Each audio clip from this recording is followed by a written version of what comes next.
Hi, in today's video I'm going to show you how to fill in the online application form known as Special Authorization for dual Canadian citizens. Be sure to stay until the end of the video where I'll share some extra bonus hints and tips which will ensure that your application is successful first time round and is processed as quickly as possible.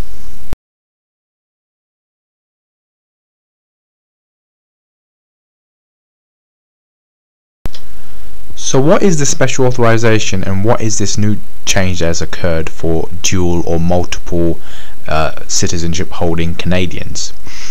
Well, if you are a dual Canadian citizen used to traveling to or transiting through Canada by air with a non-Canadian passport, you will no longer be able to do so as of November 10th, 2016.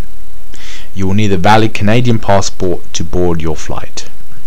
If your country needs you to enter and exit that country using a passport issued by its government, you will still need a valid Canadian passport to board your flight to Canada. Make sure to carry both passports when you travel. There is an exception, however. If you are an American Canadian dual citizen with a valid US passport, you don't need a Canadian passport to fly to Canada. However, you will still need to carry proper identification and meet the basic requirements to enter Canada.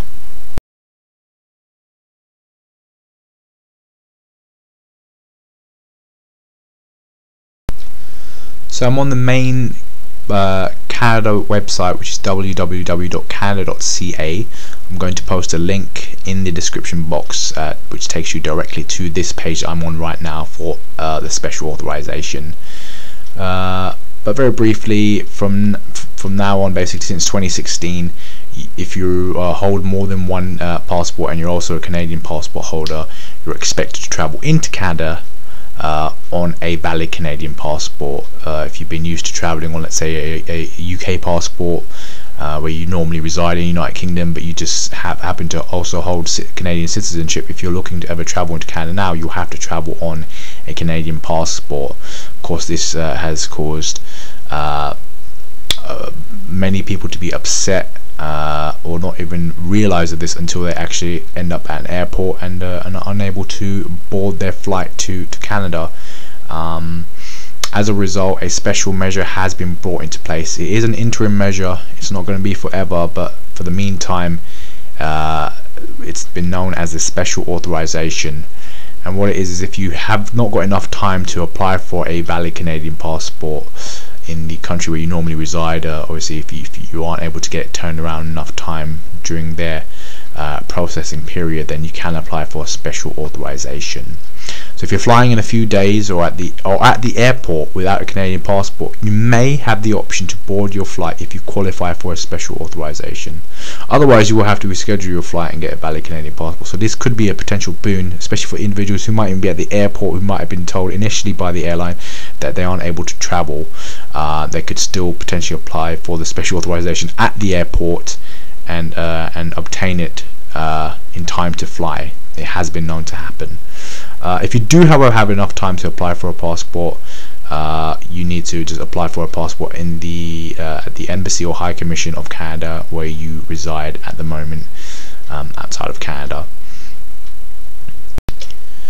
So if you want to find out if you are eligible for a special authorization to board your flight in Canada, you will be able to do so if you have a flight to Canada that leaves in less than 10 days, okay, and you have a valid passport from a visa exempt country. If you click on this link, it's going to take you to a huge list.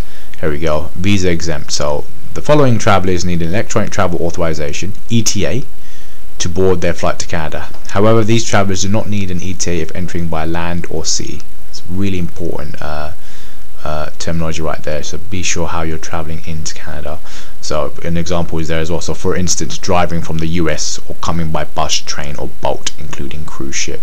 So you can go down this exhaustive list of all the countries that require an ETA, and then you can apply it for a special authorization on your non-Canadian passport. Furthermore, you need to have one of the following. So you have previously received a certificate of Canadian citizenship, or have held a Canadian passport in the past, or were granted Canadian citizenship after having been a permanent resident of Canada. Your information will be verified in our electronic systems to confirm that you are a Canadian citizen. This authorization will be valid for only 4 days from the date of travel you select on the form. I cannot stress this information as enough, so really I'm going to highlight that. So this authorization will only be valid for only 4 days from the date of the travel you select on the form. Okay, so take that into mind. So you've got two kind of timelines to deal with. So you've got a flight to Canada that leaves in less than 10 days, and then once you apply for special authorization, once you've got it approved, it will be from only 4 days date of travel you select on the form. So please keep that in mind, and if not, then if you don't use it within this time, you will need to apply for a new authorization. So let's apply for a special authorization. We're going to click on this blue button here,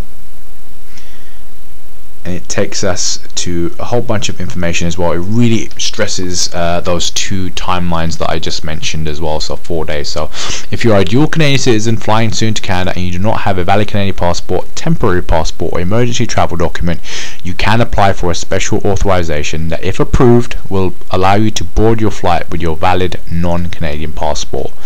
Most applications are processed shortly after receipt. It's been known that they can be processed within a matter of maybe 15-20 minutes or a couple of hours. Sometimes they can take maybe 24 hours as well.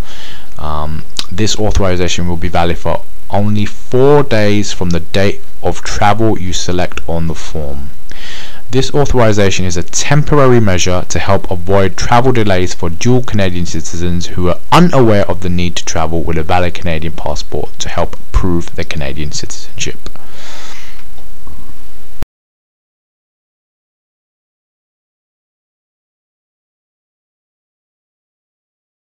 So before we get started with the actual form, I just want to just reiterate this final caveat before starting. It's so really important. Really want to make sure that your form is successful first time around. So really take all this information, take it in, and apply it to when you're filling in the form as well. So enter the information below exactly how it appears on the passport you are planning to travel to Canada with. Review your information carefully. Mistakes can either delay your application or cause a refusal, meaning you won't be able to board your flight to Canada.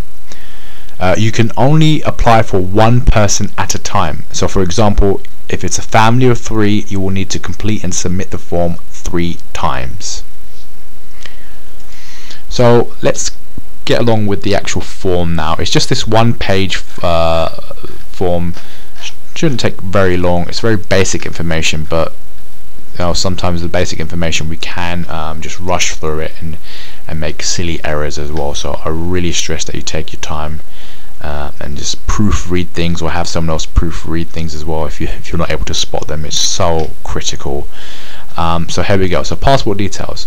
Which country issued your passport? So you're just going to select the country code that matches the one on your passport. This is the non-Canadian passport, of course, that we're talking about here.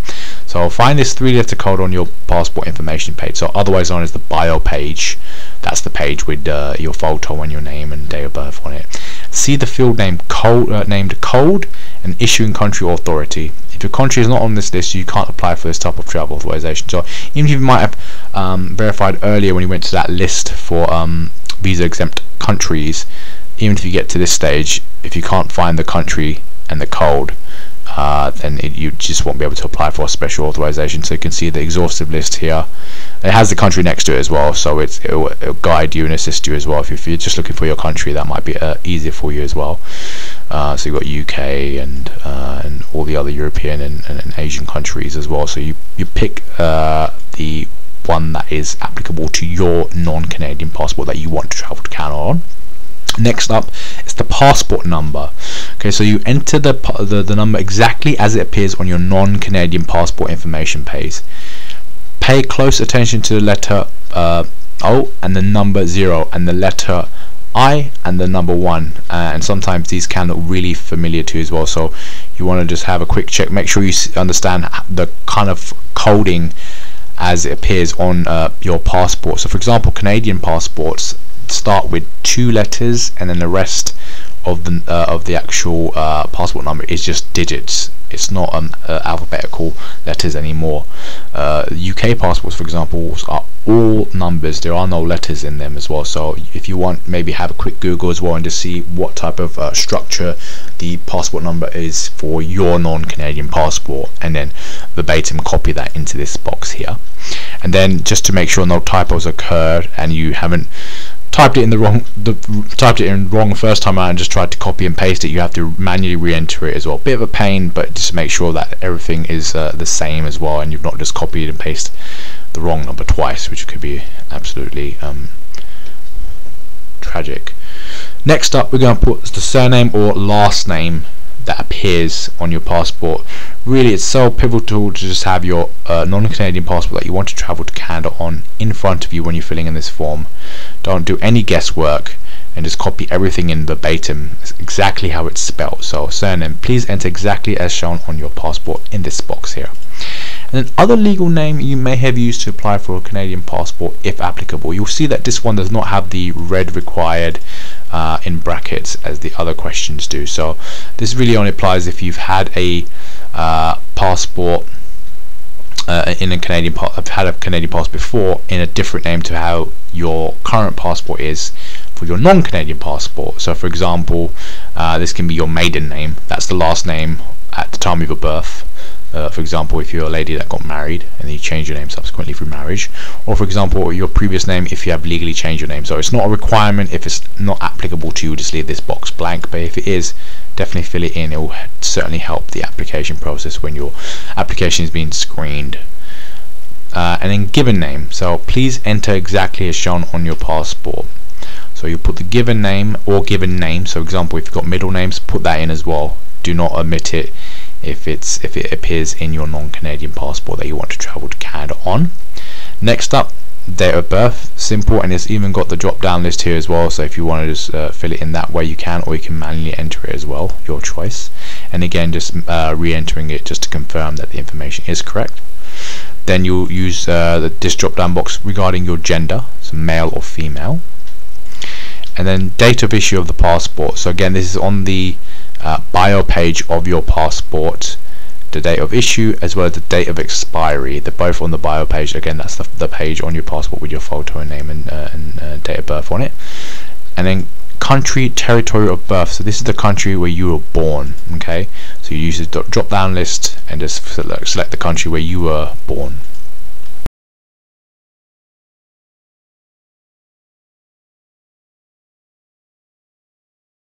So now at contact information, shorter requirements here, but still, as always, incredibly important to fill this in as correct as possible. So contact information, the preferred language to contact you in. So because of Canada, it recognizes two languages are official languages of Canada. You can either be contacted in English or French. That's your decision, and it's a requirement here. Then you provide your email address. The email address is so important because this is how you'll most probably be contacted to confirm that your special authorization has been processed or has been rejected, and what you may need to do to provide additional information or evidence to then allow the application to be successfully screened from there on. So please provide an email address that you can access, and it won't be it could potentially not allow the email to go to a spam or junk folder. So really use your primary email address here, and then re-entering the email address again just to make sure there's no typos or inaccuracies. And finally, providing telephone number, so enter the number where we can reach you. So the off chance that you need to be contacted by phone, put the telephone number where you can be contacted. Don't put a work one if you're not at work, or a home one if you're not at home. So most probably your cell number, I'd probably imagine, is the best number to put in. But again, this is the contact information. This is not about spamming you with third party promotions and stuff. This is how you can be contacted as urgent as possible. If anything is missing, or if you need to provide further information, it can be done as rapidly as possible.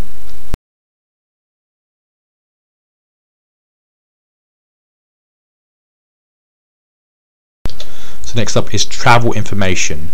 So to help us prioritize processing, give as much information as possible about your travel to Canada. So here you put date of travel. This is the date of travel you're going to be going to Canada. Again, you'll use the handy drop down box to find the date when you'll be traveling. Again, heeding that you can only apply for special authorization within 10 days of traveling, and the special authorization will only be valid from 4 days of the date of travel you're going to select here. Okay, and then the time of travel, so when you'll actually be traveling in terms of time. So you've got the clock here as well, the 24-hour clock for you. And then the time zone, so this is the time zone in the country where you'll be departing from to go to Canada. Okay, so don't put Canada time. If you're living in the UK, for example, you want to put the time where you are, the country where you reside, and the country where you'll be departing from to go to Canada.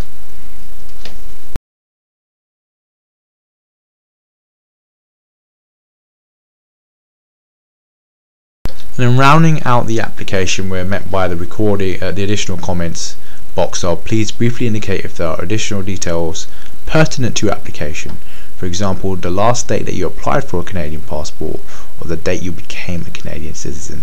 And this additional comments box is actually going to be coming in handy at the end of the video when I provide some further information about getting your application processed successfully first time and as quickly as possible. This additional comments box is going to be very handy, so watch out for that additional hint and tips at the end of the video.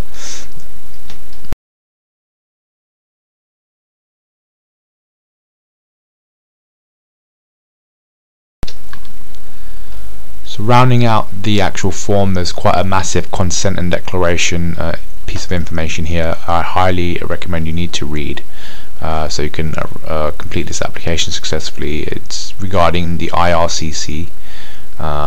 This is the body that is overseeing the application process for the special authorization, so you need to understand what is going to be applied under what laws. So really take that in and understand it. And then what we have to do here is that the declaration of applicant. So I have read and understand the above declaration. I declare that the information I've given in this application is truthful, complete and correct. I agree that by typing my name and clicking sign, I am electronically signing my application. I provide my consent to the provisions outlined above.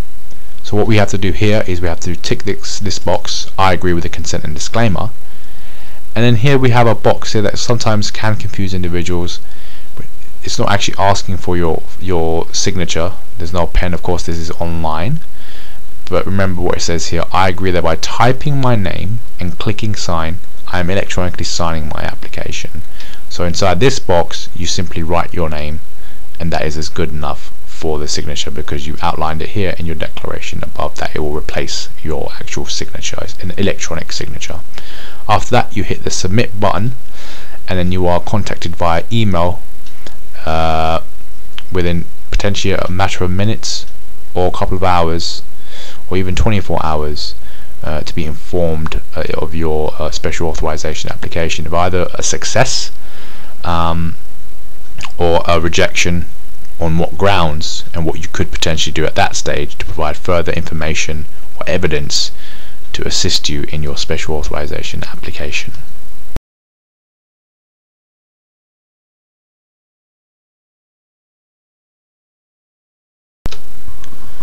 So as I promised earlier in the video, I'm now going to just share some hints and tips about making sure that your application is processed and is successful first time around with success and less strain as possible. So the first thing we're going to do is we're going to fill in this additional comments box with anything that could potentially assist or support our application. So please use the comment box to advise that you can provide documentary proof of your Canadian citizenship or of a potential name change if these are required. Those documents will need to be scanned and emailed to the special authorization authorities if they are requested. Some clients may also be required to scan and email their proof of Canadian citizenship documents. So if you have any of these documents, you can just at this stage in additional comments box just confirm for the individual that will be screening your application that you do have those documents and are able to provide them if need be. But also just providing the information. So for example, the your last Canadian passport's number, or the date you became a Canadian citizen, or the Canadian citizenship number preemptively could definitely help to process your application quicker. I just want to finally confirm that meeting the eligibility requirements does not guarantee that your application for a special authorization will be approved automatically. Immigration, refugees and citizenship Canada is unable to provide electronic validation for all Canadian citizens because IRCC can verify only records that are stored within its computer systems. IRCC is unable to electronically verify older historic records stored on paper or microfilm, and does not have electronic access to provincial and territorial records of birth certificates. If this potentially does apply to you, you will receive an email in response to your special authorization application, and it will be requesting further documentation or advising that the application has been refused. In either one of these cases, you need to send either a scan or a clear photo of either your Canadian citizenship certificate, your Canadian birth certificate, or your expired Canadian passport to the following email address, which is information@cic.gc.ca. This will most probably be the email that you will receive from IRCC, and you'll just hit reply to that email address anyway. But those are the documents that can potentially can be applied to an initial refusal of your special authorization, and can then garner you a successful special authorization eventually. But if you can kind of preemptively fill in this information in the additional comments box, it could definitely speed things up, and can just lead to a simple email exchange requesting certain scans or evidence to be replied back with, and then hopefully the special authorization will be cleared. So many thanks for watching this video about the special authorization for dual Canadian citizens. I hope this has been helpful for you and can hopefully avoid any missed flights or refusals in boarding, and of course any distress that could potentially arise. And again, this can be applied for at the airport if there is enough time as a last resort. But I wish you all the very best. I hope that this was helpful. If it was, then please like this video, please subscribe for further content. Please check out my previous videos on Canadian passports, for example, or share it with anyone else that you think might be able to use this in any way, shape or form. Many thanks for watching. Take care.